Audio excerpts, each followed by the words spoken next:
Siz tadbirkorsiz va savdoni oshirish uchun reklamaga murojaat qilmoqchisiz. Oldingizda 3 ta yo'l bor: onlayn, offlayn va hozirgi kundagi mashhur bo'layotgan mobil reklama. Onlayn reklamani tushuntirib o'tirishimga hojat yo'q. Digitaldagi reklama kanallarini, uning ahamiyatini, natijalarini ko'pchilik juda yaxshi biladi. Offlayn reklamani ham ko'pchilik biladi. Misol uchun bannerdagi reklama, LED ekranlardagi reklamalar. Bularning bitta muhim jihati ular statik, ya'ni bir joyda turadigan reklamalar.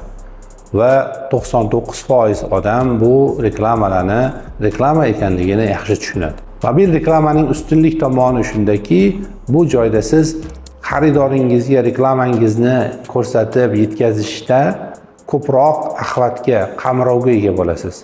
Mobil reklama shaharda ko'p harakatlanadi va tabiiyki bir joyda turgan reklama kanaliga nisbatan ko'p prosmotr, axlat yig'adi, qamrov yig'adi. Va bundan tashqari juda katta bir qiymat bor. Xaridor bu reklama obyektini, ya'ni mashinalarni sizga tegishli deb qabul qiladi. Billboardda 99% odam bu reklama ekanligini tushunsa, mobil reklamada 90-95% odam bu reklama ekanligini bilganda ham o'zining mashinasida reklama qilyapti degan yaxshi gumonda bo'lishi sizning foydangizga ishlaydi. Ya'ni bu mashinalar sizga tegishli deb qabul qiladi. Bu siz uchun juda katta obro' olib keladi.